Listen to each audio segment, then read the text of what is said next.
오늘은 로마서를 쓴 이유 분석이라는 주제로 좀 나누고자 합니다. 여러분, 로마서는 다른 서신서와는 달리 논리적이거나 체계적이며 상황과 관련된 언급을 찾기가 힘들어요. 마치 한 편의 완결된 소논문을 대하는 느낌입니다. 그래서 종교개혁자 멜랑이터는 로마서를 기독교 교리 강요라고 부르기도 했어요. 조직신학자들은 로마서에서 죄, 율법, 구원, 성화에 이르는 기독교 어떤 신학의 틀을 발견하기도 합니다. 일반적으로 구조는 로마서는 1장 16절에서 4장까지는 칭의론, 5장에서 8장까지는 성화론, 9장에서 11장까지는 이스라엘의 구원론, 또 12장에서 15장 13절까지는 윤리론으로 구분해요. 그 로마서가 쓰여진 상황을 생각지 않고 단순히 어떤 교리로서 인식하면 로마서의 진가를 모르며 또 잘못 해석할 수가 있어요. 여러분, 이념은 상황으로부터 나와요. 그 상황과 결부되어 해석될 때 가장 강력한 힘을 발휘해요. 또 이념은 상황에 비춰서 해석될 때 그 참된 진가를 알 수 있으며 또 오류를 피할 수가 있는 거예요. 이것은 바울 서신서들의 일반적인 특징이기도 합니다. 그러니까 바울은 서신서에서 대상이 되는 교회의 어떤 구체적 문제를 다루고 있어요. 그러니까 바울이 편지를 쓴 이유는 교회에서 현재 벌어지고 있는 문제들 때문입니다. 그러니까 사도 바울은 이 조직 신학자들이 언제 어디서나 통용되는 보편적인 글을 쓰고 있는 게 아니에요. 바울의 글은 오히려 상황과 밀접한 연관을 갖고 있기 때문에 그때나 지금이나 강력한 힘을 가지고 있는 겁니다.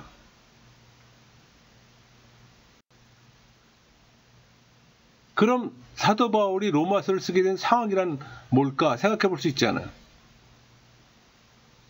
먼저 사도 바울의 선교적 의도와 관련됩니다. 우리 15장 23절 24절 이제는 이 지방에 일할 곳이 없고 또 여러 해 전부터 언제든지 서바나로 갈 때 너희에게 가기를 바라고 있었으니 이는 지나가는 길에 너희를 보고 먼저 너희와 사귐으로 얼마간 기쁨을 가진 후에 너희가 그리로 보내주기를 바람이라. 그러니까 사도 바울은 로마 교회가 바울의 서바나 선교의 협력자가 되길 원했던 거예요. 그래서 바울은 자기를 잘 알지 못하는 로마 교회에 자신이 전하는 복음에 대해 소개하고 싶었던 거예요. 그래서 바울은 로마서 1장 15절하고 15장 15절을 보세요. 그러므로 나는 할 수 있는 대로 로마에 있는 너희에게 복음 전하길 원하노라. 그러나 내가 너희로 다시 생각나게 하려고 하나님께서 내게 주신 은혜로 말미암아 더욱 담대히 대략 너희에게 썼노니. 이런 표현은 사도 바울이 로마서를 쓰는 주요 이유가 복음에 대한 소개임을 보여주는 거예요. 그러나 이런 선교적 동기가 로마서를 지배하고 있다고 보기에는 유대인과 관련된 문제가 심각히 다뤄지고 있어요. 그 분량도 다른 서신에 비해 방대해요. 학자들은 이런 표면적 동기 외에 그 이면에 드러나지 않은 동기에 주목하는 겁니다.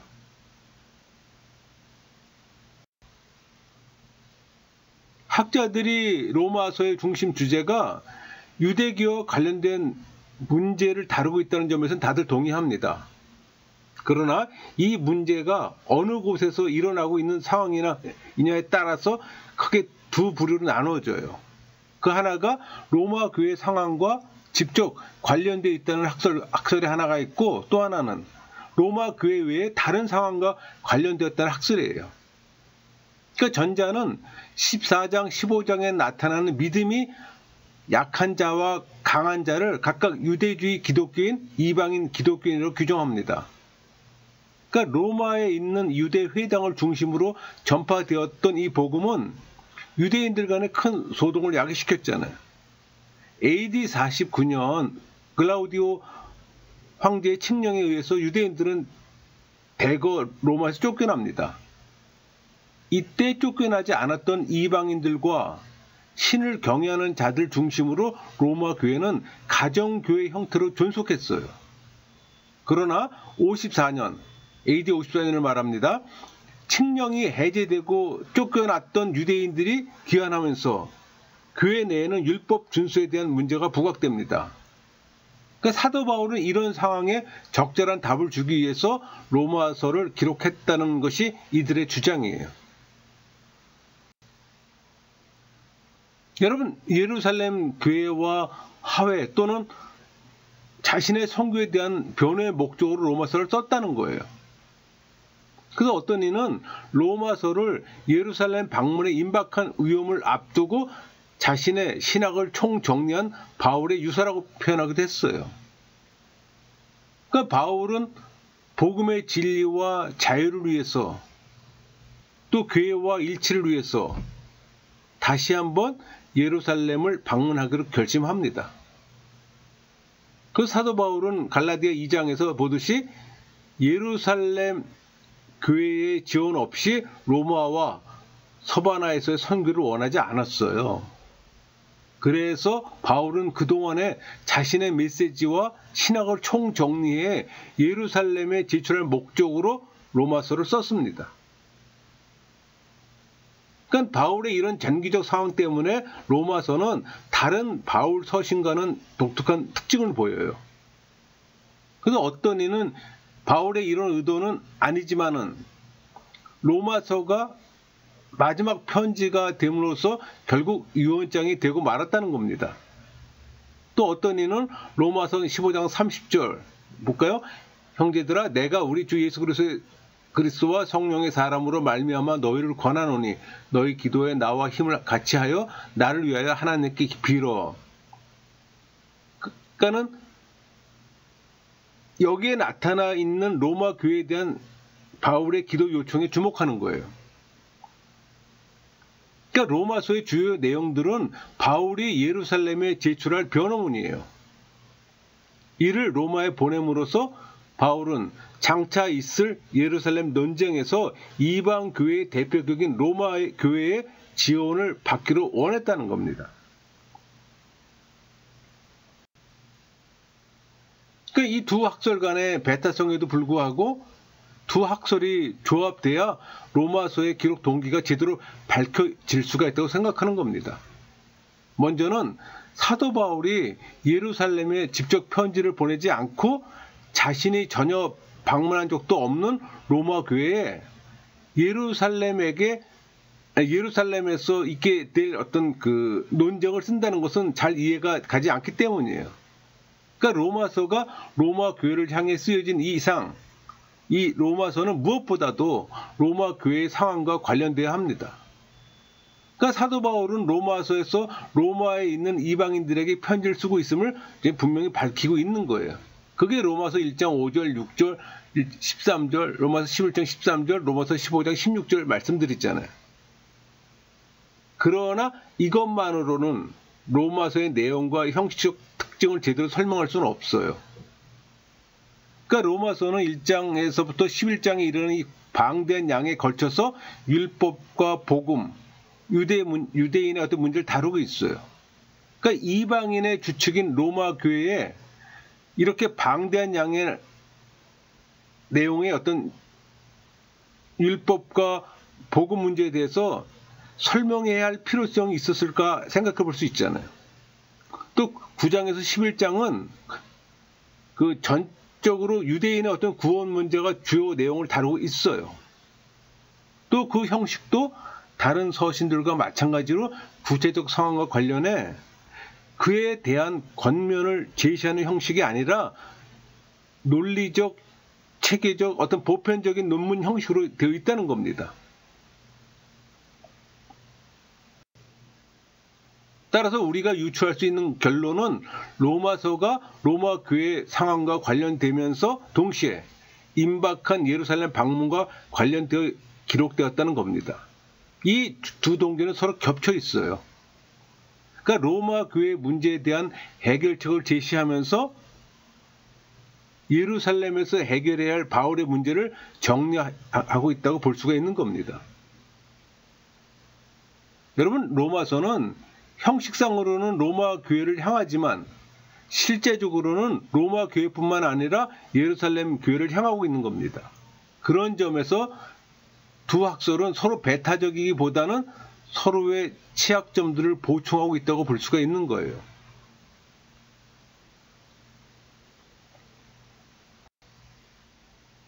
우리가 앞에 설명처럼 로마서를 쓴 이유가 다음과 같은 세 가지 상황에서 출발하고 있다는 걸 정리할 수가 있어요. 그 첫째가 바울의 선교적 상황입니다. 그러니까 사도 바울이 서신을 쓰게 된 동기 중에 하나는 서바나 선교와 관련되었을 겁니다. 그는 아시아와 마케도니아 지방을 중심으로 동쪽 지역 선교가 어느 정도 마무리되었다고 보았어요. 그게 우리 로마서 15장 19절 23절 잘 표현되어 있잖아요. 표적과 기사의 능력으로 성령의 능력으로 이루어졌으며 그리하여 내가 예루살렘으로부터 두루 행하여 일루리곤까지 그리스도의 복음을 편만하게 전하노라. 또 23절에 이제는 이 지방에 일할 곳이 없고 또 여러 전부터 언제든지 서바나로 갈 때 너희에게 가기를 바라고 있었으니, 이게 증거하잖아요.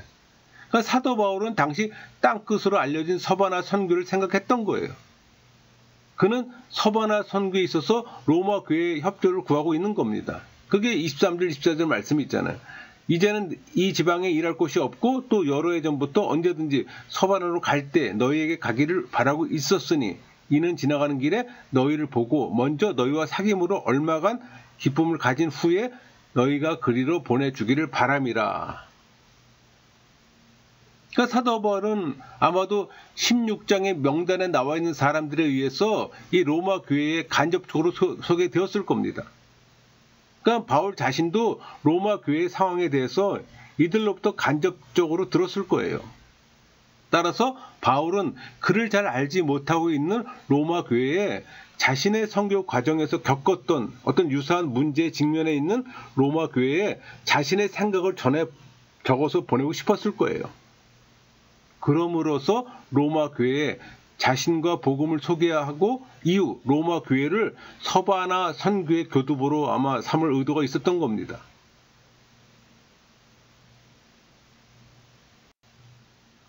둘째는 로마 교회 상황이에요.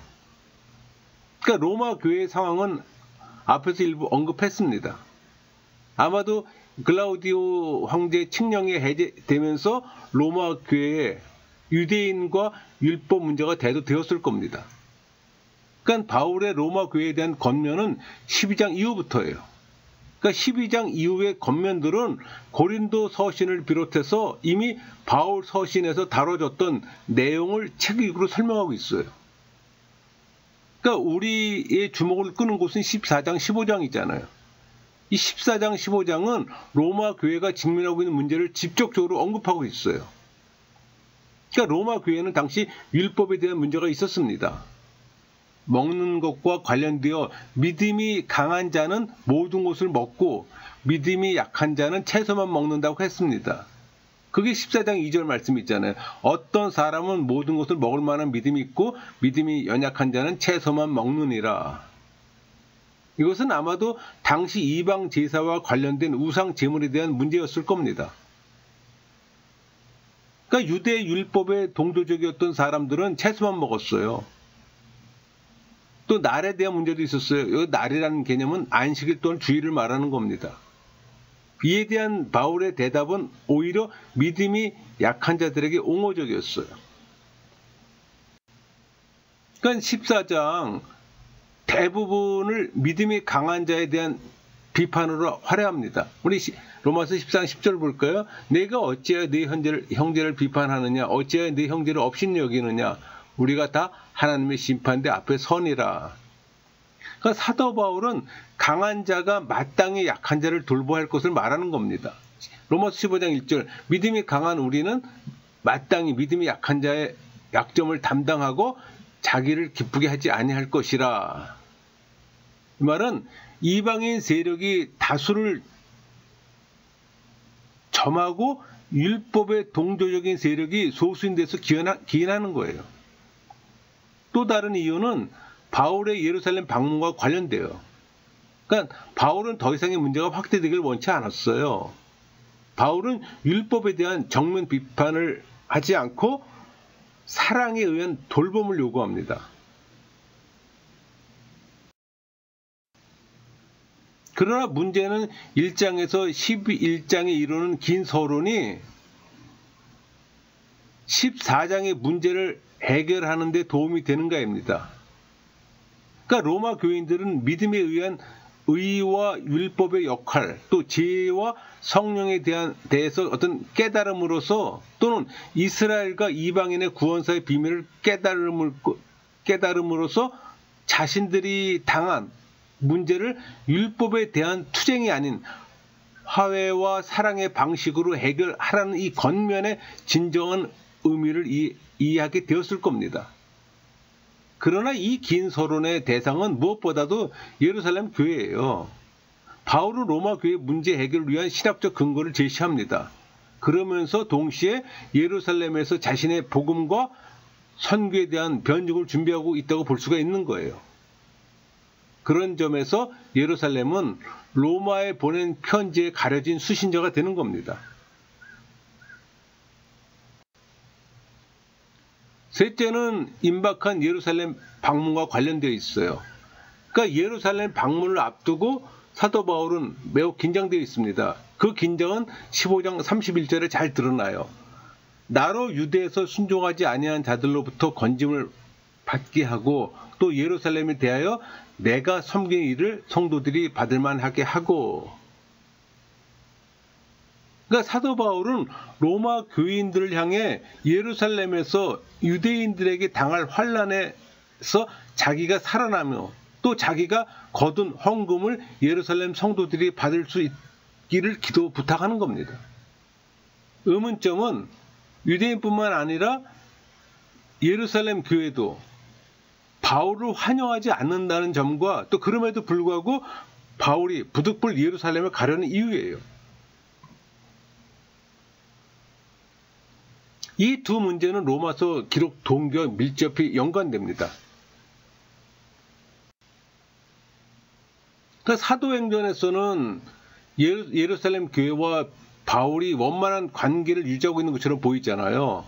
하지만 바울 서신서에는 그렇지 못해요. 바울은 율법에 의한 구원을 주장하는 세력과 또 자유의 복음의 율법의 멍에를 매려는 시도에 대해서 끊임없이 경계하며 투쟁합니다. 그러니까 갈라디아서나 빌립보서 등에 잘 나타났잖아요. 예루살렘 교회는 유대인들을 중심으로 이루어졌기 때문에 유대적 전통을 쉽게 포기할 수가 없었어요. 당시 팔레스타인에서 불던 민족주의 바람에서 예루살렘 교회가 살아남기 위해서는 율법과의 타협책을 구할 수밖에 없었을 겁니다. 그러니까 이런 예루살렘 교회와 바울의 사이가 원만했을 리가 없어요. 대표적인 충돌은 갈라디아에서 폭발합니다. 로마서를 이해하기 위해서는 갈라디아서를 함께 읽어야 되는 이유이기도 해요. 그러니까 갈라디아서는 예배소에서, 로마서는 고린도에서 기록되었습니다. 그러니까 갈라디아서와 로마서는 모두 율법과 복음의 문제를 다루고 있잖아요. 그러나 이 두 서신은 그 논조가 사뭇 달라요. 모두 율법의 행위가 아니라 율법에 의해서 하나님의 의에 이른다는 주장한 점에서는 일치합니다. 하지만 갈라디아서는 율법과의 철저한 단절을 선언해요. 반면에 로마서는 율법에 대해서 갈라디아서보다 훨씬 긍정적이라는 점에서는 서로 다릅니다. 그러니까 사도 바울은 갈라디아 지역을 중심으로 1차 전도여행을 끝내고 수리아 안디옥에서 갈라디아서를 기록했잖아요. 그러니까 갈라디아는 사도 바울이 1차 전도 여행 때 개척한 지방이고 또 교회를 세워서 은혜의 복음을 전파했는데 얼마 지나지 않아 유대 사람들이 교회에 들어가 율법과 할례를 지킨다고 주장했어요. 그들은 성경에 능통한 사람들이었기 때문에 갈라디아 사람들은 그들에게 쉽게 동요되었습니다. 은혜 대신 행위를 주장하고, 그러니까 바울은 안디옥에서 안식년을 지내면서 이 소식을 들었고 즉시 편지를 쓴 겁니다. 그렇게 나온 게 갈라디아서예요. 그러니까 갈라디아서에는 율법의 행위는 육체에 속한 것으로, 그게 3장 2절 3절 잘 표현되어 있잖아요. 내가 너희에게서 다만 이것을 알려 하노니 너희가 성령을 받은 것이 율법의 행위로냐 혹은 듣고 믿음으로냐, 너희가 이같이 어리석으냐, 성령으로 시작하였다가 이제는 육체로 마치겠느냐. 또 저주 아래 있는 겁니다. 3장 10절 보면 무릇 율법 행위 속에 속한 자들은 저주 아래 있나니 이렇게 표현되어 있잖아요. 또 할례 무용성 5장 2절 보라 바울은 너희에게 말하는 너희가 만일 할례를 받으면 그리스도께서 너희에게 아무 유익이 없느니라. 그러니까 율법의 부정적 기능을 부각시켜요. 이것은 율법을 복음과 뒤섞으려는 유대주의자들의 기도에 대한 어떤 단호한 대체라고 할 수가 있는 겁니다. 이 과정에서 베드로와 야고보도 함께 비판을 받아요.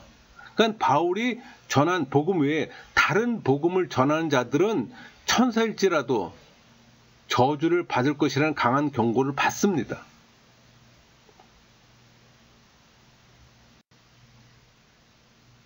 이에 비하면 로마서 7장 7절 그런즉 우리가 무슨 말을 하리요? 율법이 죄냐? 그럴 수 없느니라. 또 12절에 이로보건대 율법은 거룩하고 계명도 거룩하고 의로우며 선하도다. 또 할례에 대해서 직접적으로 거부하기보다는 마음이 하라고 하는 겁니다.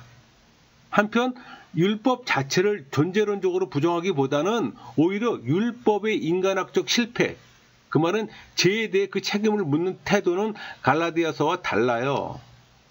그러니까 유대인의 역할도 긍정적으로 묘사되며 반복되어 나타나는 1장 16절 내가 복음을 부끄러워하지 아니하노니 이 복음은 모든 믿는 자에게 구원을 주시는 하나님의 능력이 됨이라. 먼저는 유대인에게요 그리고 헬라인에게로다. 이 표현은 유대인의 먼저됨 또는 차별 없음의 의미를 쓰이고 있는 거예요. 어떤 이는 갈라디아서는 대립의 논쟁이며 로마서는 설득의 논쟁이라고 표현합니다. 그러면서 로마서를 유대인들과의 대화라고도 성격을 규정짓기도 해요. 여러분, 갈라디아서와 로마서가 강조점에서 차이를 보이는 이유는 그 수신자와 상황이 다르다는 점에서 지적할 수 있는 거예요. 하지만 보다 근본적인 것은 갈라디아서를 계기로 중폭된 예루살렘 교회와 바울의 갈등에서 찾을 수가 있어요. 그렇다면 갈라디아 교회에 침투했던 대적자들은 예루살렘 교회와 관련이 있을 가능성이 있습니다. 우리 갈라디아 2장에서 바울이 갈라디아 교인들에게 안디옥 사건을 설명하는 장면이 나오잖아요. 또 이는 베드로나 야고보를 잘 알고 있었을 가능성을 제기합니다. 또 야고보가 보낸 사람이나 베드로가 안디옥까지 진출한 것으로 보아 이들이 갈라디아 지방까지 선교 목적으로 진출했을 가능성도 있어요. 아마도 이 대적자들은 2장에서 바울이 예루살렘을 방문했을 때 만났던 거짓 형제들과 관련이 있을 가능성도 있어요. 우리 갈라디 2장 4절 볼까요? 이는 가만히 들어온 거짓 형제들 때문이라. 그들이 가만히 들어온 것은 그리스도 예수 안에서 우리가 가진 자유를 엿보고 우리를 종으로 삼고자 함이로되. 이렇게 증거했잖아요. 그러니까 이들이 예루살렘 교회와 관련된 대적자들이었다면 갈라디아서의 내용은 곧 예루살렘 교회에 알려졌을 것이고 또 이를 계기로 바울과 예루살렘 교회의 관계가 더 소원해졌을 겁니다.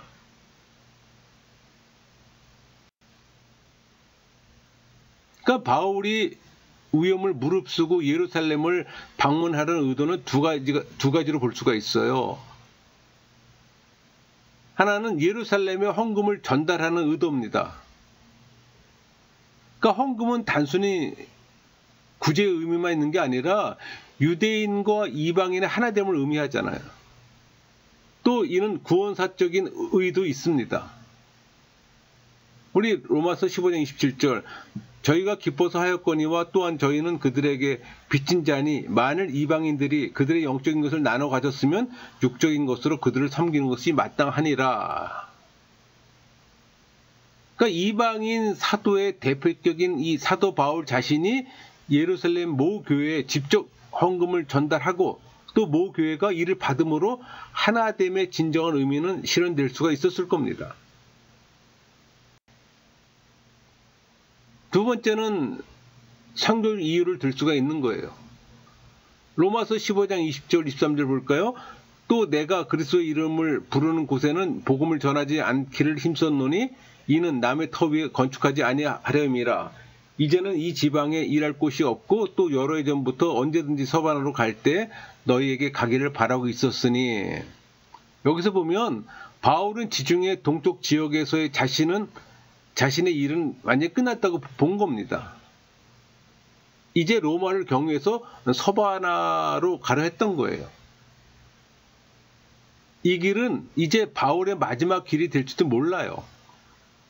바울은 서쪽으로 떠나기 전에 동쪽의 임무를 마무리해야 합니다. 그것은 예루살렘 교회와의 화해예요. 이를 위해서는 무엇보다도 율법과 복음에 대한 문제가 정리되어야 하는 거예요. 이것은 바울 개인으로서는 굉장히 중요합니다. 하지만 바울이 세운 교회가 유대주의의 위험에서 벗어나 완전히 뿌리를 내기 위해서도 필요했어요. 바울은 자신이 전했던 복음에 대해서 논리적으로 정리했고 또 이걸 들고서 예루살렘에 갔던 겁니다. 우리 갈라디아 2장 2절 계시를 따라 올라가 내가 이방 가운데서 전파하는 복음을 그들에게 제시하되. 이거에 의하면 바울이 예루살렘 교회에 자신이 이방 가운데서 전파하는 복음을 그들에게 제시하되라는 구절이 있잖아요. 그러니까 바울은 다시 한번 자신의 복음을 들고 예루살렘 교회를 방문하려는 겁니다. 그러니까 로마서를 쓴 동기는 바울의 선교역 상황, 로마 교회의 상황, 임박한 예루살렘 방문과 관련되어 있는 거예요.